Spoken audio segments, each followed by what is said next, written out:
बचपन से ही ना अपने बच्चों को उस पाथ पर ले जाना शुरू कर देते हैं। मंदिर लेकर जा रहे हैं, ये पुजारी ये पाठ करवा रहे हैं, वो करवा, लेकिन हमारे समाज के लोग हैं वो बाहर नहीं लेकर जाते हैं। वो ये नहीं बताते कि हमें अपने बच्चों को कहाँ ले जाकर कहाँ गैदरिंग करवाना चाहिए। जबकि बचपन से ही बच्चों को अगर हम बोध विहार लेकर लाएंगे तो बड़े होकर वो खुद ही इतने मैच्योर होंगे कि हमें उन्हें समझाना ही नहीं पड़ेगा। जब हिंदू राइज में बहुत अंधविश्वास है, उनकी जो आइडियोलॉजी है वो हेट वाली आइडियोलॉजी है। आप ट्रस्ट नहीं कर सकते उनके आइडियोलॉजी में। लेकिन बुद्धिस्ट आइडियोलॉजी बहुत साइंटिफिक है, साइंटिफिक है। उसमें आपको दया भी सिखाया जाता है कि आप ट्रस्ट कर सकते हैं, डोनेट करिए, लोगों की रिस्पेक्ट करिए। बुद्धिस्ट में ये सब है, हिंदू में जादू टोना ये वो बहुत हेट है इसमें। नोएडा सेक्टर 11 में पहुंचे हैं और लगातार आपको पिछले एक सप्ताह से यहाँ की खबरों से हम अवगत करा रहे हैं, अपडेट से अवगत करा रहे हैं। मेरे साथ एडवोकेट हिमांशी हैं, सुप्रीम कोर्ट में प्रैक्टिस कर रही हैं। इनसे भी जानेंगे किस तरह के तथ्य निकलकर इस बुद्ध विहार के बारे में सामने आ रहे हैं। स्वागत है आपका। मेरा नाम हिमांशी है। इस बुद्ध विहार का एडवोकेट हिमांशी का करो। अच्छा, मेरा नाम एडवोकेट हिमांशी है। मैं दिल्ली हाई कोर्ट में प्रैक्टिसिंग कर रही हूँ और मैं इस बुद्ध विहार को जो मेन मोटिव है लोगों का ये है कि इस बुद्ध विहार को बंद करवाना चाहते हैं। जज बिकॉज ऑफ क्यों बंद करवाना चाहते हैं? क्योंकि अब हमारे समाज के लोग जो है वो जागरूक हो रहे हैं, उन्हें नॉलेज आ रही है, उन्हें पता है कि हम मंदिर जाएंगे कहीं और जाएंगे तो हमें इतनी ड्यू टू रिस्पेक्ट नहीं मिलेगी, हम अपने लोगों से कनेक्ट नहीं हो पाएंगे। उन्हें पता है कि यही एक ऐसा स्थल है जो बाबा साहब ने भी हमें बोला था कि हमें बुद्धिस्ट बनना चाहिए। यही एक ऐसी स्थल है जहाँ पर हम अपने लोगों से गैदरिंग कर सकते हैं, नॉलेज ले सकते हैं और आगे बढ़ सकते हैं। और अब बीजेपी वाले हो गए, जनरल कैटेगरी, उन सबको पता है कि हम लोग सिर्फ एक ही चीज़ से हटा दिया जा सकता है उन्हें, वो है ये स्थल। उनसे हम लोग नॉलेज छीन ले, ये स्थल छीन ले और हम लोग वापस ही उसी रोड पर उसी अननॉलेज पाथ में आ जाएंगे।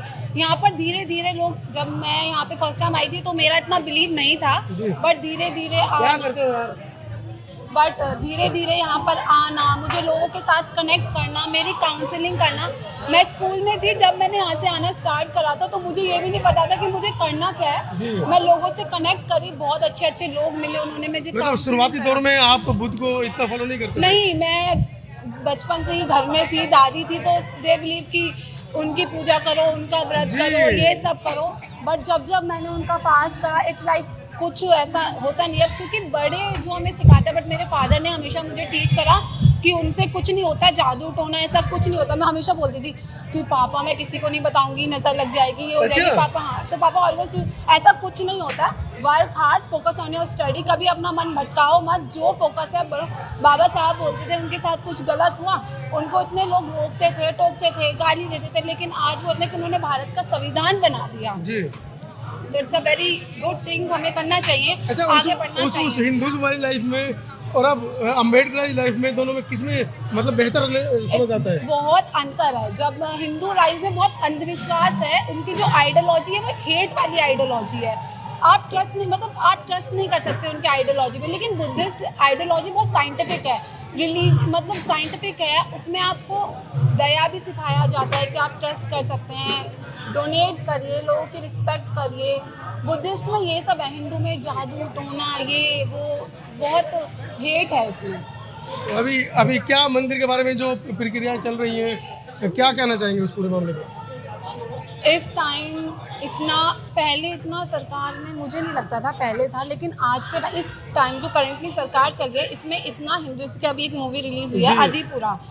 तो इस मूवी का अभी मैं न्यूज़ देख रही थी कि वहाँ पे अब सिनेमा हॉल में ये कर दिया, जब तक हनुमान जी की मूर्ति नहीं रखी जाएगी तब तक वो मूवी स्टार्ट नहीं की जाएगी। तो ये कितनी नॉनसेंस वाली चीज़ है कि हम साइंटिफिक के दौर पे भी इतना उस मूवी पे वो कर रहे हैं अभी। और केरला स्टोरी, सुप्रीम कोर्ट का भी ऑर्डर है कि it's just a fake story. इसमें जो भी आपने स्टार्टिंग में, अगर आपने वो मूवी देखी होगी तो उसमें स्टार्टिंग में लिखा जा रहा है कि ये ट्रू बेस्ड स्टोरी है, लेकिन सुप्रीम कोर्ट ने बोला उसमें 62 समथिंग महिलाओं का रेशियो बताया गया है, 260।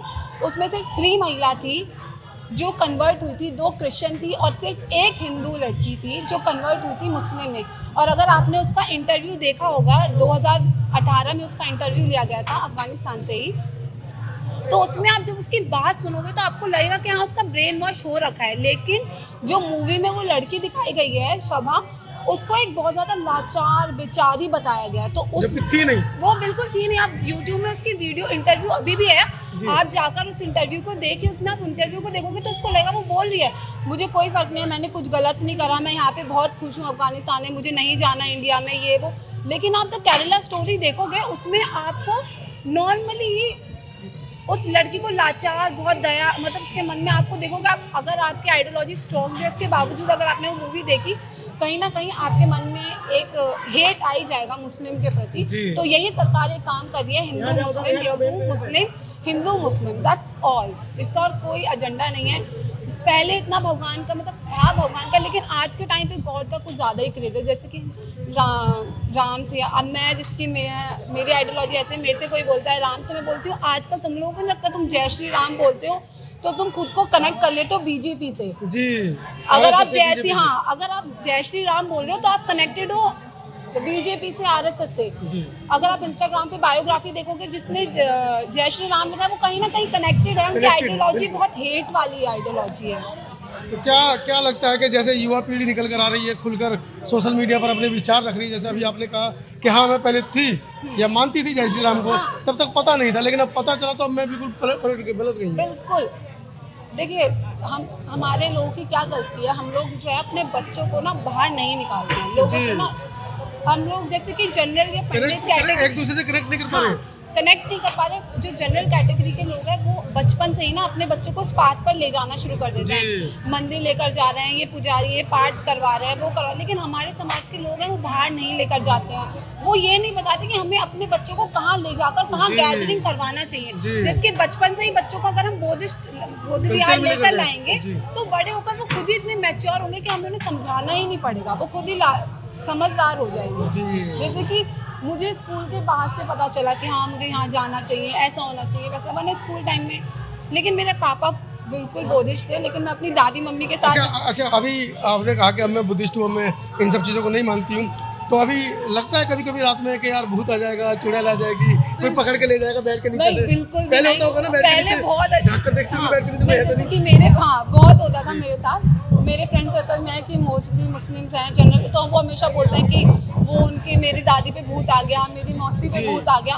तो मैं उनसे बोलती हूँ यार हाँ माता जी आ गई जागरण में, बोलती हूँ यार मैं चाहती हूँ मेरे ऊपर भी भूत आए, लेकिन वो भूत मेरे ऊपर नहीं आता, पता नहीं क्यों नहीं आता यार, मैं चाहती हूँ। मेरा सवाल है जैसे माताएं भी आती हैं लेकिन किसी के ऊपर पिता आए हैं भगवान कोई नहीं आया। हाँ भाई कोई बोले, मैं बोलती हूँ, मैंने वो कई बार मेरी इस बात पे हो जाती है, बोलते हैं कि तू बहुत ज़्यादा नेगेटिव पर्सन है, मेरे ग्रुप में ये मेरी इमेज बनी हुई है। वो मैं बोलती हूँ शिव जी नशा करते हैं, जो इंसान इतनी लड़कियों के साथ फ्लर्ट करे, छेड़े, वो भगवान कैसे हो सकता है? मैंने क्या, राम जी जो हम इतने पूजते हैं, मैं उन्होंने अपनी वाइफ को प्रेग्नेंट थी जब उन्होंने जंगल में छोड़ दिया था। मैंने बोला कोई ऐसा चाहेगा कि मुझे ऐसा पति मिले? मैंने बोला शक्कर में, तो मैं नहीं चाहती मुझे राम जी जैसा पति मिले। उन्हें मर्यादा पुरुषोत्तम राम कहते हैं। तो वही मेरे फ्रेंड बोलते हैं ना कि तो राधा कृष्ण जी जैसी जोड़ी, मैंने बोला मैं नहीं चाहती कि मुझे कृष्ण जैसा भगवान मिले। मैं सबके साथ में कि वाइफ होते हुए भी अपनी वाइफ को वो इज्जत ना देनी, रिस्पेक्ट ना देनी, और बाहर 16,000 दासियाँ थी, तो मैं कि मैं नहीं चाहती मुझे राम जैसा पति मिले या कृष्णा जी जैसा पति मिले।